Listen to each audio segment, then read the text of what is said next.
So yesterday we were talking about research designs, and we have talked about division of research designs on different bases. For example, we talked about on the basis of the purpose.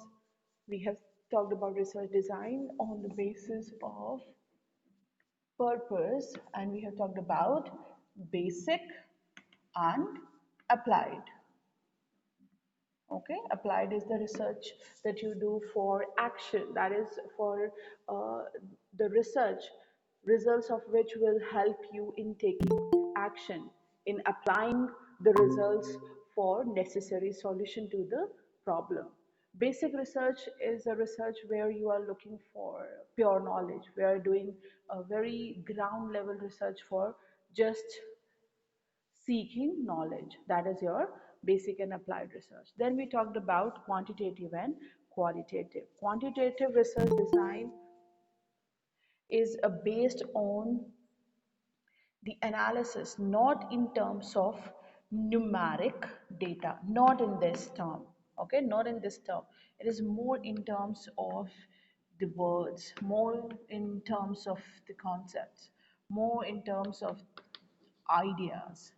And then quantitative, here the data collection you are doing, the prediction you are giving, the conclusion you are giving is more numeric in nature. And then we talked about these research designs: descriptive, exploratory, explanatory, and diagnostic.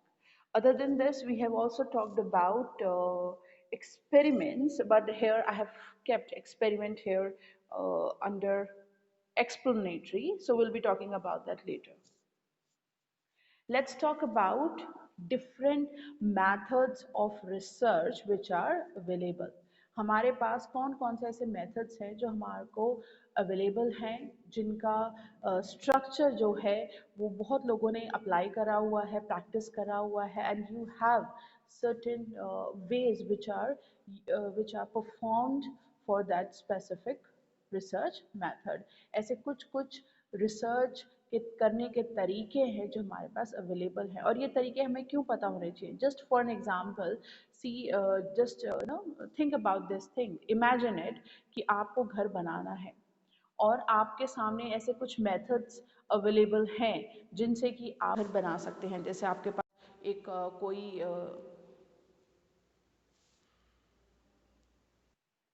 Yes, so I was talking about this that imagine करिए कि आपको घर बनाना है और आपको घर बनाने के कुछ तरीके जो हैं वो अवेलेबल हैं. जैसे कि आप लकड़ी से घर बनाना चाहें, वुडन हाउस बना सकते हैं, आप सीमेंट से कंस्ट्रक्ट कर सकते हैं, आप चाहें तो मड हाउस बना सकते हैं, आप चाहें तो जिस तरीके से आजकल टीन शेड टाइप का बनने लगा है वैसे बना सकते हैं, आप चाहे तो फाइबर यूज़ करके बना सकते हैं. तो कुछ मेथड आपके पास अवेलेबल हैं जिनसे कि आप कंस्ट्रक्शन कर सकते हैं और आप अपना घर तैयार कर सकते हैं. तो ये जो methods अवेलेबल होते हैं, what these methods they do, they give you option to choose from as per your requirement. तो यहाँ पर जो हमारे रिसर्च के methods अवेलेबल हैं वो भी हमारे लिए यही काम करते हैं. ये अलग अलग तरीके हैं डेटा कलेक्ट करने के, आपके टॉपिक से रिलेटेड, आपके रिसर्च एरिया से रिलेटेड, आपकी हाइपोथेसिस के अकॉर्डिंग आपको वो मेथड चूज़ करना है जो आपके रिसर्च स्ट्रक्चर में, आपके रिसर्च डिज़ाइन में प्रॉपरली फिट होता हो. पहली बात आप क्या देखेंगे रिसर्च डिज़ाइन में? सबसे पहली बात आप ये देखेंगे कि आप क्वालिटेटिव रिसर्च करना चाहते हैं, क्वांटिटेटिव रिसर्च करना चाहते हैं. You would like to give numerical conclusion, you would like to give prediction in terms of अगर हम 10 साल ऐसा काम करते हैं तो हमारी इनकम जो है इतनी बढ़ जाएगी. You would like this kind of prediction, or you would like that if we follow this strategy, then following other changes we can see in our society in coming 10 years. So what kind of prediction you would like to make? What kind of explanation you would like to give? Would you like to give 2 plus 2 is equal to 4? Or would you like to talk about कि family upbringing or social environment is something which affects a lot the mental condition of youngsters, and it decides to a great extent whether they'll be going towards the side of abuse and exploitation or not. तो आपको decide करना है कि आपकी explanation किस तरीके से होने वाली है, आपकी प्रोडक्शन किस तरीके से होने वाली है, आप डेटा कलेक्शन किस तरीके से करने वाले हैं। तो क्वांटिटेटिव होने वाला है तो आपको मेथड्स अवेलेबल अलग हैं, क्वालिटेटिव होने वाला है तो आपके मेथड्स अवेलेबल अलग है। ये पहला स्टेप है। दूसरा स्टेप है, इन्हीं मेथड्स में आपको और वेरिएशन मिलती है। कैसे? ये method case study descriptive research में भी आता है, ये मेथड केस स्टडी आपके एक्सप्लोरेटरी नॉट एक्सप्लोरेटरी डायग्नोस्टिक में भी आता है, एक्सप्लेनेटरी में भी आता है। तो ये मेथड्स अलग अलग तरीके से कैसे यूज़ करे जा सकते हैं, इनका एग्जाम्पल मैं दूंगी, पर पहले मैं आपको ये मेथड्स एक्सप्लेन करती हूँ एक एक करके। Starting from field observation. Field observation से मतलब है, सबसे इंपॉर्टेंट पार्ट, ऑब्जर्व करना। ऑब्जर्व करना देखने से और पढ़ने से बहुत ही अलग तरह की एबिलिटी है। Watching a film is different and observing a film is very different. Observing means when you start taking notes of what is happening around you, when you critically start seeing things, when you start noticing and relating it to other issues that you have around you, when you start trying to gain knowledge out of it, when you start applying your intellect to it. Okay, all of these exercises, mental exercises, when you involve yourself into such kind of mental exercises, then you observe. एक आपके सामने एक add चल रहा है, आप उसे देख रहे हैं, okay fine, this ad is for Maggi, okay. Another ad is, another way is that you start observing it. Okay, इन्होंने यहाँ पर हॉस्टल लाइफ को ही क्यों लिया है, why have they only shown hostel life instead of maybe family, maybe instead of some other scenario, or what they are trying to do when they are writing good health. What about the information that I read in newspaper about the content of lead in Maggie? So these are the ways how you start observing, applying your knowledge to it, analyzing it, noticing it. So observing is different. Observation is of two types in research. One is participant observation, another is non-participant observation. Participant and non-participant, दोनों में difference क्या है?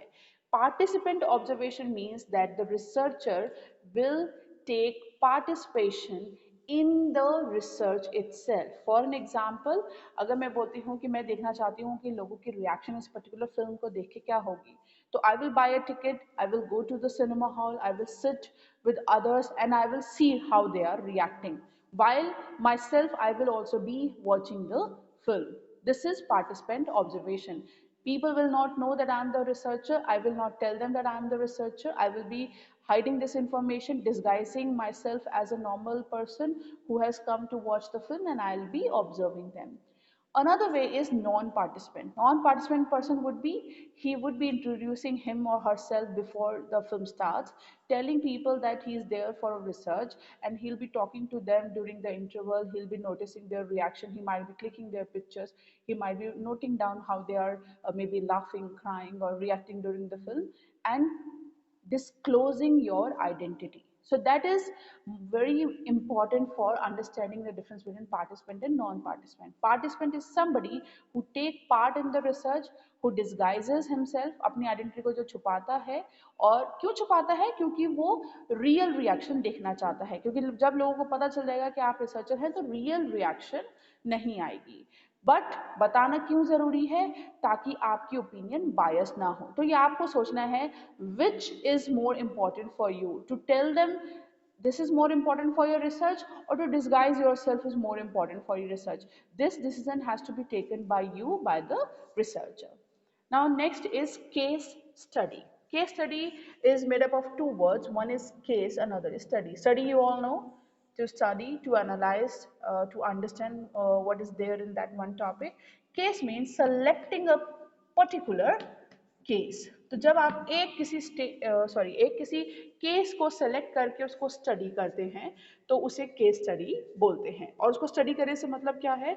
You will be you will be collecting data about that one case in totality, पूरे उस case के बारे में आप जांच पड़ताल करेंगे। वो केस कहाँ से स्टार्ट हुआ, उसका इफ़ेक्ट किसके ऊपर है, कौन कौन उसमें इन्वॉल्व थे, उसका रिजल्ट क्या आया, और अगर मान लीजिए वो आपके जो केस है वो इस चीज़ से रिलेटेड है कि किसी डायरेक्टर ने कोई फिल्म रिलीज़ करी है या किस तरह का उनकी जो फिल्म रिलीज़ हुई थी वो फिल्म बनी बहुत ही बढ़िया टॉपिक पे थी, बट बाद में फिल्म रिलीज़ होने पर पता चलता है that that topic has been copied, फिर उसको लेके कंट्रोवर्सी चली। तो आप इसको स्टडी कर रहे हैं, आप उस डायरेक्टर से मिलेंगे, पता लगाएंगे उनको स्टोरी का आइडिया कहाँ से मिला, फिर फिल्म यूनिट से बात करेंगे, फिर जो क्लेम कर रहा है उससे बात करेंगे। हर चीज़ को, जो न्यूज़पेपर में स्टोरीज पब्लिश हुई हैं, रिपोर्ट्स पब्लिश हुई हैं, उनको स्टडी करेंगे। सब चीज़ों को स्टडी करने के बाद you will be giving your conclusion कि किस तरीके से आपको on the basis of data you have collected आपको क्या लगता है क्या हुआ होगा, on the basis of the data collected, not what you think but on the basis of what you have collected. Okay, next is interviews. Interviews in qualitative research are also known as in-depth interviews. This term is added, in-depth. In-depth is added for two reasons, because ये जो interview है ये कई तरीके से होता है, telephonic भी हो सकता है, ऑनलाइन भी हो सकता है, फेस टू फेस भी हो सकता है। जब ये इंटरव्यू फेस टू फेस होता है, जब आप एक इंडिविजुअल के साथ 1-2 घंटा बैठ के उससे क्वेश्चन आंसर करते हैं, एक टॉपिक पे सवाल जवाब होते हैं और किसी भी चीज़ के डिटेल तक जानने की कोशिश करी जाती है, तो उन्हें इन डेप्थ इंटरव्यू बोला जाता है। और इन डेप्थ वर्ड यहाँ पर इसलिए एडेड है क्योंकि बहुत सारे लोग टेलीफोनिक सर्वे भी करते हैं, जो कि क्वांटिटेटिव मेथड है, और वहाँ पर वो क्वेश्चन पूछते हैं। तो जो बहुत ही शॉर्ट में इंटरव्यू लिए जाते हैं, क्वेश्चन आंसर फटाफट हो जाते हैं, उनको यहाँ पर काउंट नहीं करा जाता। In depth interview means where you give good time to your interview, you sit with the person for 1 or 2 hours or maybe even more than that, and then you go into detail of one topic that you are studying. And here interviews means कि आपका जो भी area है उससे जुड़े हुए अच्छे number के लोगों को आप मिलें और बातचीत करें। Then focus group.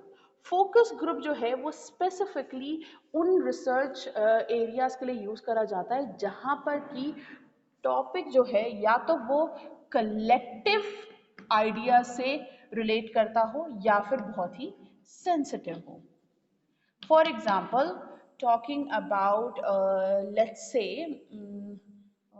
This idea of triple तलाक, जैसे ट्रिपल तलाक को लेके बातचीत चली थी, तो या इसके बाद हम बात कर सकते हैं कोई सती प्रथा या इस तरह के जो सेंसिटिव टॉपिक्स हैं, इनको लेके कोई बात कर रहा हो जो कि कलेक्टिव एक सोशल ग्रुप के या रिलीजियस ग्रुप के या पॉलिटिकल ग्रुप के या कम्युनिटी के हो सकते हैं, जहाँ पर एक ग्रुप जो है वो अपनी आइडेंटिटी आपके सामने रख रहा है। तो ऐसे में आप क्या करते हैं, ऐसे में अगर आपका रिसर्च एरिया किसी ऐसे कलेक्टिव ग्रुप से जुड़ा हुआ हो, तो आप उसमें से कुछ सैंपल को सेलेक्ट करते हैं जिनके साथ बैठ के आप एक फोकस ग्रुप डिस्कशन करते हैं। फोकस ग्रुप से मतलब यह है एक ग्रुप जिसका फोकस उस रिसर्च टॉपिक पे है और उसको फोकस में रखते हुए ही वो बातचीत कर रहे हैं, डिस्कशन कर रहे हैं। इस तरीके से डिस्कशन जब आप करते हैं तो आपको जो इंफॉर्मेशन मिलती है उसको हम क्वालिटेटिवली फिर यूज करते हैं एनालाइज करने के लिए।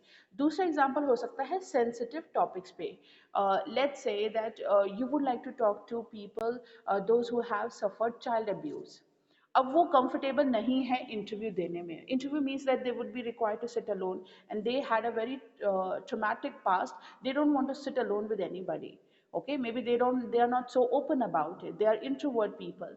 तो आप क्या कर सकते हैं ऐसे में, और आप एक ग्रुप बना सकते हैं जहाँ पर उन्हीं की तरह के लोग होंगे, तो उनके बीच वो सेफ महसूस करेंगे, कंफर्टेबल महसूस करेंगे, और फिर आप एक डिस्कशन कर सकते हैं। आप तो आप अपने आप को अलग रख के रिसर्चर होने के नाते किसी को मॉडरेटर वहाँ पर बना सकते हैं जो बातचीत को कंटिन्यूटी में रखे, फ्लो में रखे, और आप फिर उसको नोट कर सकते हैं कि लोग आपको किस किस तरीके से इंफॉर्मेशन दे रहे हैं। These are the methods of qualitative research: case studies, focus group, interview and field observation। ये सब qualitative research के methods हैं। अब बात करते हैं quantitative research के methods की। Content analysis, survey and experiment. सबसे पहले बात करते हैं सर्वे की। सर्वे से मतलब ये है कि जब आप अपने रिसर्च एरिया के अंदर जितने भी लोग हैं उनसे जाके बात करते हैं, उनका डेटा कलेक्ट करते हैं, उसे हम बोलते हैं सेंसस। सेंसस इंडिया में हर 10 साल में होता है। 10 साल में आप अपनी पूरी इंडिया की पॉपुलेशन से जाकर डेटा कलेक्ट करते हैं, इंफॉर्मेशन कलेक्ट करते हैं।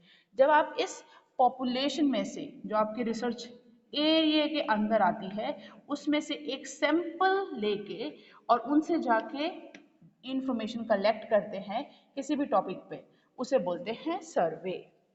सर्वे जो है वो बहुत तरीके से हो सकता है। सर्वे से मतलब है कि आप डिस्क्रिप्टिव सर्वे भी कर सकते हैं, जिसमें कि आप सिर्फ ये पूछेंगे, अच्छा आप ये इस रीजन को बिलोंग करते हैं, ये लैंग्वेज है आपकी, ये जेंडर है, ये एरिया है, और आपके घर की इनकम ये है, इतने लोग इस एज ग्रुप में हैं, इस तरीके से कलेक्टिंग इन्फॉर्मेशन और including your topic also in with in it. And then analytical would be जब आप किसी पर्टिकुलर टॉपिक से रिलेटेड उनसे इंफॉर्मेशन चाहते हैं। अच्छा, क्या आपने ये खबर पढ़ी है अखबार में, और आपकी राय इस बारे में क्या है, आपको अगर स्केल पे रेटिंग देनी हो इतने में से तो आप कैसे देंगे। इस तरीके से एनालाइज करते हुए सर्वे करना। सर्वे में सबसे ज़रूरी चीज़ होती है क्वेश्चनेयर। क्वेश्चनेयर बनाना। क्वेश्चनेयर जो है वो एक ट्रिकी टास्क है। जितना अच्छा आपका क्वेश्चनेयर होता है और जितना अच्छा आप आपकी खुद की एक रिसर्च की स्किल्स हैं क्वेश्चन पूछने की अपने रेस्पोंडेंट से, अपने सैंपल से, उतना अच्छा ही आपका सर्वे होता है। इसीलिए बहुत सारे जब रिसर्चर बड़ा सर्वे कर रहे हैं और उसमें उनको एक टीम चाहिए होती है जो कि जाके सर्वे कंडक्ट करे, तो उस टीम को वो पहले ट्रेन करते हैं ताकि वो समझ सके कि किस तरीके से उन्हें क्वेश्चन पुट अप करने हैं और कैसे उन्हें जवाब लोगों से लेने हैं। क्वेश्चनर जो है वो बहुत तरीके से बनता है। क्वेश्चनर बनाने के तरीके आपके रेंज करते हैं अलग अलग, जिसमें कि क्लोज एंडेड क्वेश्चंस भी होते हैं, ओपन एंडेड क्वेश्चंस भी होते हैं, और स्केल वाले क्वेश्चंस भी होते हैं। स्केल वाले क्वेश्चन जो है मोस्टली क्लोज एंडेड कैटेगरी में आते हैं, जिसमें कि आप ऑप्शन दे देते हो कि ये 5 स्केल हैं, इनमें से आपको एक चूज करना है, ये 5 ग्रुप हैं, इंटरवल्स हैं, इनमें से आपको एक टिक करना है। ओपन एंडेड क्वेश्चंस होते हैं जहां पर कि जो रेस्पोंडेंट है वो आपको अपने हिसाब से इंफॉर्मेशन दे सकता है, जहां वो सेंटेंसेस में डिस्क्राइब कर सकता है। So this is survey, and then you have content analysis. Content analysis जो है again it's about two terms, content and analysis. Content in our field it means any media message content, किसी भी media message का content. कोई image है तो भी उसमें जो दिख रहा है वो कंटेंट है, कोई वीडियो है तो जिसमें शॉर्ट्स और वीडियो ऑडियो आपको सुनाई दे रही है वो कंटेंट है, कोई टेक्स्ट मैसेज है तो उसमें जो लिखा गया है वो कंटेंट है। Anything that you are talking about media message, communication message, that is your content. और इसको एनालाइज करना, उसको हम कंटेंट एनालिसिस बोलते हैं। कंटेंट एनालिसिस में सबसे जरूरी चीज जो होती है दैट इज कोडिंग। सबसे जरूरी चीज कंटेंट एनालिसिस में कोडिंग होती है। कोडिंग से मतलब क्या है? कोडिंग से मतलब ये है कि जब आप किसी कंटेंट को एनालाइज करते हैं तो आप उसको एनालाइज किस तरीके से करेंगे। फॉर एन एग्जांपल, आपने एक न्यूज़ रिपोर्ट पढ़ी आज, फिर कल दूसरी पढ़ी, फिर अगले दिन आपने fourth day also you read the newspaper, fifth day also you read the newspaper. आप किस बेसिस पे एनालाइज करेंगे? Will you analyse on the basis of do you like it और not? This is not the base. तो जो आप आधार बनाते हैं वो आधार डिपेंड करता है आपके रिसर्च टॉपिक पे। एक एग्जांपल लेते हैं, मान लीजिए मेरा रिसर्च टॉपिक है पोर्ट्रेयल ऑफ LGBTQ कम्युनिटी और फीमेल्स और चिल्ड्रन इन टीवी एड्स। मेरा रिसर्च टॉपिक है पोर्ट्रेयल ऑफ फीमेल्स और portrayal of children, portrayal of LGBT community और पोर्ट्रेयल ऑफ इंडियन मैन, कुछ भी हो सकता है, Indian man in TV ads और इन टीवी सीरियल्स। अब मैंने ये टॉपिक ले लिया है portrayal of Indian man in TV serials. यहाँ यानी कि टीवी सीरियल्स में हम इंडियन मैन की छवि को किस तरीके से दिखाते हैं, किस तरीके से पोर्ट्रे करते हैं। तो ये जो रिसर्च टॉपिक है मेरा, इसके बेसिस पे मुझे कोडिंग करनी पड़ेगी। कोडिंग मतलब मेरे को कुछ ऐसे कोड्स डिसाइड करने पड़ेंगे, कुछ ऐसे पैरामीटर्स डिसाइड करने पड़ेंगे जिनके बेसिस पे मैं टीवी सीरियल के कंटेंट को एनालाइज करूँ, टीवी सीरियल के कंटेंट की समीक्षा करूँ। और कैसे कोड डिसाइड हो सकते हैं, जैसे कि एक कोड हो सकता है, अगर मेरे हिसाब से हाइपोथेसिस ये है that the portrayal of Indian man is very patriarchal in TV serials. Indian TV serials जो हैं वो इंडियन मैन को बहुत ही पेट्रियार्कल या ऐसे रूड या आप बोल सकते हो शॉविन, मेल शॉविन स्टाइल में दिखाते हैं। या ये भी हो सकती है कि इंडियन जो टीवी सीरियल्स हैं वो इंडियन मैन को बहुत ही स्ट्रांगली पोर्ट्रे करते हैं, एक मैस्कुलिन स्टाइल में पोर्ट्रे करते हैं, उनकी सॉफ्ट साइड नहीं दिखाते हैं। So you can put emotion, you can talk about expression. Coding could be in terms of expression. Coding could be in terms of characters that are being expressed in Indian TV serials. इस तरीके से आप कुछ parameters बना सकते हो।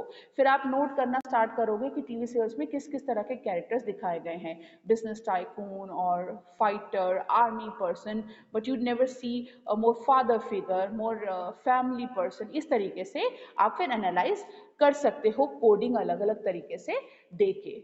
तो आपकी जो कोडिंग है, आपके जो पैरामीटर्स हैं, वो डिपेंड करते हैं आपके रिसर्च टॉपिक पे, और उन कोडिंग्स को आधार बना के आप कंटेंट को एनालाइज करते हो और फिर उसके बाद आप उसका एनालिसिस करते हैं। And now the third method of quantitative research is experiment. Experiment हम लोगों ने कल भी इसके बारे में बात करी थी। Experiment is of two types, lab and field. Lab is closed and controlled. Field is real but with no control. That is the basic difference between lab experiment and field experiment. Lab experiment में आप control कर सकते हैं। मान लीजिए मुझे देखना है कि जो लोग पर्टिकुलर टीवी चैनल का कंटेंट देखते हैं उनका बीपी तो जो है क्या उस पर फर्क पड़ता है इसका या नहीं। एक ग्रुप मैंने फील्ड में ले लिया, अलग अलग फैमिलीज को फैमिली से कांटेक्ट कर लिया और उनका मैं बीपी चेक करने वाली हूँ 1 महीने तक, and I am going to make sure that they are watching particular TV channel for a month. और मैं अपने लैब में भी एक ग्रुप को मॉनिटर कर रही हूँ। तो लैब में जो मॉनिटरिंग है वो क्लोज है, कंट्रोल्ड है, उस पे उन पे और किसी चीज़ का इफेक्ट नहीं पड़ रहा, वो अकेले रह रहे हैं और किसी प्रॉब्लम का और किसी स्ट्रेस को, ऑफिस जाना है, काम करना है, इन सारी चीज़ों का इफेक्ट उन पे नहीं पड़ रहा। पर फील्ड में पड़ता है। फील्ड में अगर फैमिली में कोई प्रॉब्लम हुई है उस पर उसका फ़र्क पड़ता है, ऑफिस में कोई इशू है उसका फ़र्क पड़ता है, और उसका फ़र्क दोनों तरीके से पड़ता है, positive and negative. Maybe you saw something which was too aggressive but आपकी फैमिली जो है वो बहुत ही लाइट मोड पे है, हैप्पी है, तो उसका इतना असर आपके बीपी पे नहीं पड़ रहा है। और हेल्थ इश्यूज भी आप मॉनिटर कर सकते हो। लैब में रहने वालों को you were giving all healthy food, field में रहने वाले लोग स्पाइसी भी खा रहे थे, स्मोक भी कर रहे थे, तो उस पर उनके बीपी का असर पड़ सकता है। So that is a different. Lab जो है वो क्लोज और कंट्रोल्ड एनवायरनमेंट में एक्सपेरिमेंट होता है, फील्ड में रियल और अनकंट्रोल्ड तरीके से एक्सपेरिमेंट होता है, बट रियल होता है because that is how things happen in society.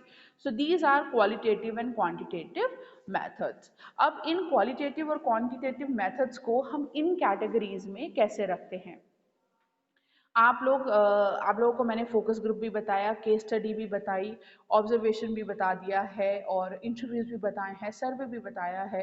अब आप देखिए कि इनका यूज़ अलग अलग रिसर्च डिज़ाइन में कैसे हो सकता है। For an example, descriptive. Descriptive में आपको कोई भी रिसर्च टॉपिक जो है उसके बारे में डिस्क्रिप्शन देना है, तो ऑब्वियसली ऑब्जर्व करके हम अच्छा डिस्क्रिप्शन दे सकते हैं। किसी पर्टिकुलर केस के ऊपर अगर हम रिसर्च कर रहे हैं तो उसकी केस स्टडी करके भी हम अच्छा डिस्क्रिप्शन दे सकते हैं। अगर हमें किसी एरिया के बारे में कोई हम रिसर्च कर रहे हैं तो हम अच्छा सर्वे करके भी रिसर्च दे सकते हैं, सारे लोगों से बातचीत करके, डिटेल्स कलेक्ट करके भी हम अच्छा डिस्क्रिप्टिव रिसर्च तैयार कर सकते हैं।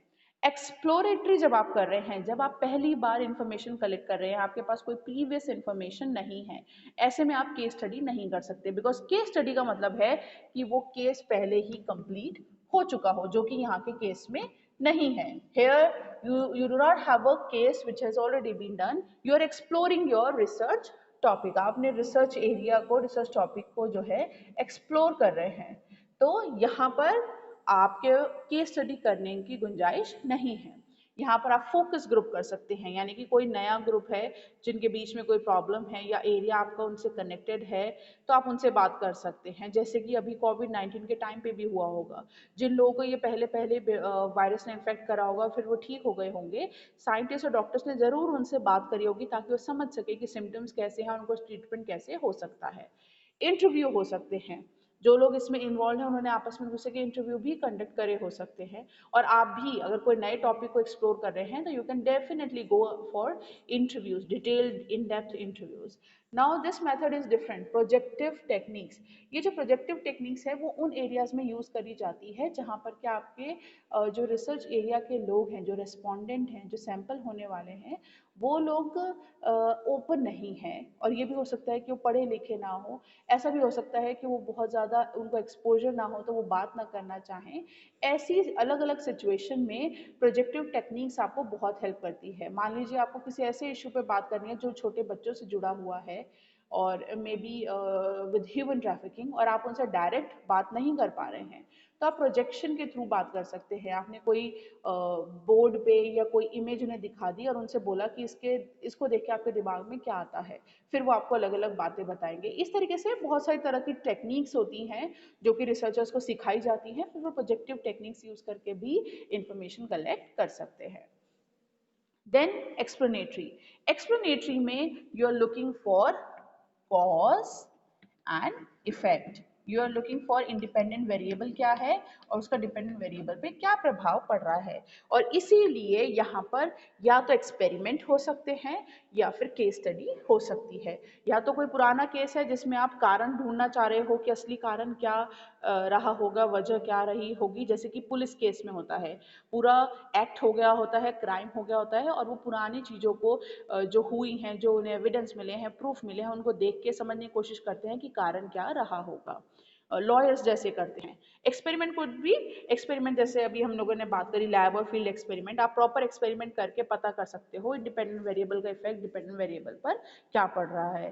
न्यूज़ चैनल एक महीने देखने का प्रभाव लोगों के बीपी पे, उनके मेंटल स्टेट पे, हेल्थ पे क्या पड़ रहा है। So you can do experiment and you can figure out. Last is diagnostic.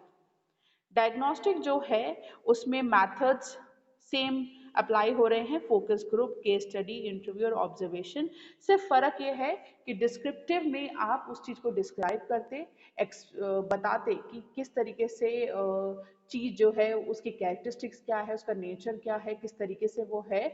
और डायग्नोस्टिक में आप उसकी प्रॉब्लम की जड़ तक जाना चाहते हैं, आप सॉल्यूशन देना चाहते हैं। तो यहाँ पर केस स्टडी अगर आप कर रहे हो तो सॉल्यूशन देने के लिए कर रहे हो, इंटरव्यू अगर आप कर रहे हो तो सॉल्यूशन तक पहुंचने के लिए कर रहे हो, रीजन समझ के सॉल्यूशन तक पहुंचने के लिए। ऑब्जर्वेशन अगर आप कर रहे हैं तो भी आप सॉल्यूशन तक पहुंचने के लिए कर रहे हो, प्रॉपर्ली डायग्नोस करने के लिए कर रहे हो। Same for focus group also.